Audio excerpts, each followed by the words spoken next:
Good day everyone, Frank here. Today I'm going to do a cooking lesson on how to make my Marry Me chicken. It's a recipe I posted some time ago and it's absolutely amazing. It's easy to make. When it's done you can serve it with egg noodles or rice or whatever you want. So to start, what I do is I buy chicken thighs and I don't pay the money to have the skin removed or anything like that. I buy chicken thighs with the bone in, and to remove the skin from the chicken, it's actually really easy. And I'm going to show you one piece here. So this is just a regular chicken thigh, and what you do is you just kind of look at the chicken and you're going to always find like a little opening, which I call the sweet spot. Once you find that, just stick your thumb in and take the other hand and just rip off the skin, and that's it. Isn't that easy? And then what I do is I have kitchen shears, and I just trim off any excess fat that I don't want. So that's the first step in preparing your chicken thighs.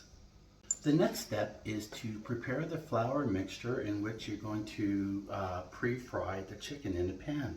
So what you do is you take 3/4 of a cup of flour,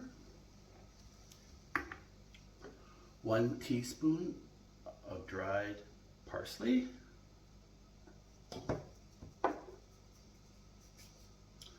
around an eighth to 1/4 of a teaspoon of garlic powder, around 3/4 of a teaspoon of regular paprika,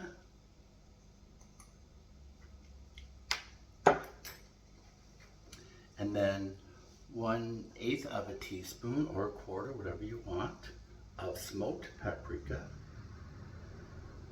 a little bit of salt, probably 1/2 teaspoon, and the same for the pepper. Once you have that mixture in a bowl, just give it a good stir.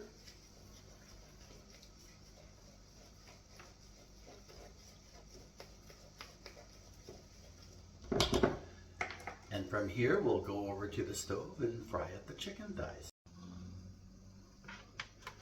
Okay, so I have everything ready to fry. So I have my flour mixture and I have the chicken thighs in which I remove the skin. So what you do is you just take the chicken thighs, you dip them in the flour mixture, and then bone side down, put them in the pan.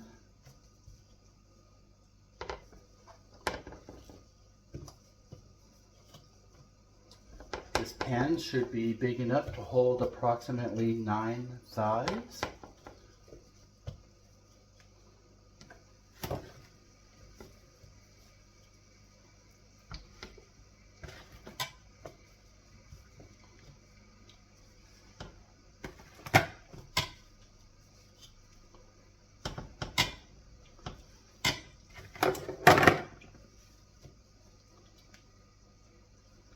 There. So all the chicken thighs are in there, and what I'm going to do is I'm just going to cook them on each side until they're well browned.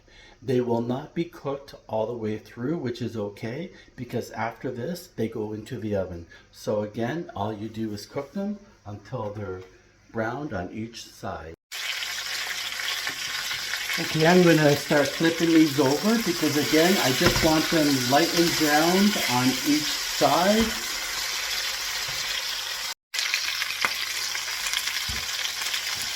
Okay, these are lightly browned on both sides, so what I'm going to do is, just for now, I'm going to transfer them to a platter to go on to the next step of making this Marry Me chicken.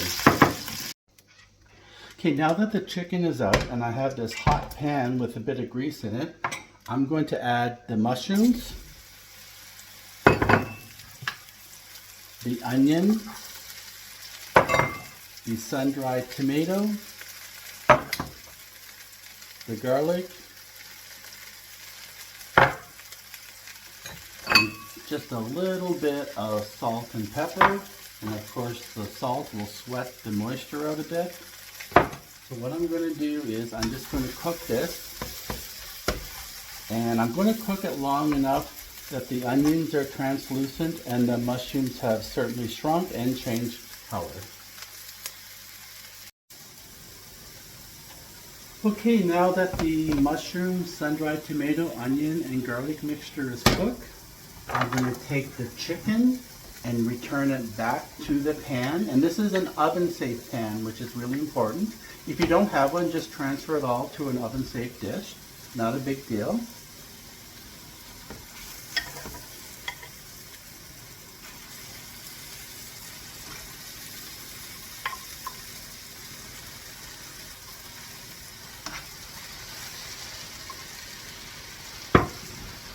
Once you transfer it back in the pan, add around 1.5 cups to 2 cups of chicken broth. I can just eye it because I've made this many times before. Around 1 cup of cream. It could be dairy-free if you want it, like oat milk or cashew milk. I'm just using cereal cream here, so I'm going to add around 1 cup. I'm going to add around 1/2 cup of freshly shredded Parmesan cheese, and 1 teaspoon each of thyme and oregano. I'm going to give this just a bit of a stir.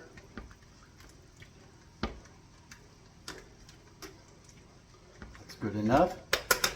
After you do that, just take a lid, put it on it, and place it in a 325-degree oven for approximately 40 to 45 minutes. Okay, so there you have it. I just took this Marry Me chicken out of the oven, and that's what it looks like. It looks absolutely amazing. And what I'm going to do is I'm just going to put the lid back on it and just put it back in the oven while the oven is cooling, just to keep this warm until I'm ready to eat it. Also, what I'll do is I will attach the original recipe at the end of this video. Thank you very much, and you have a great day. Bye.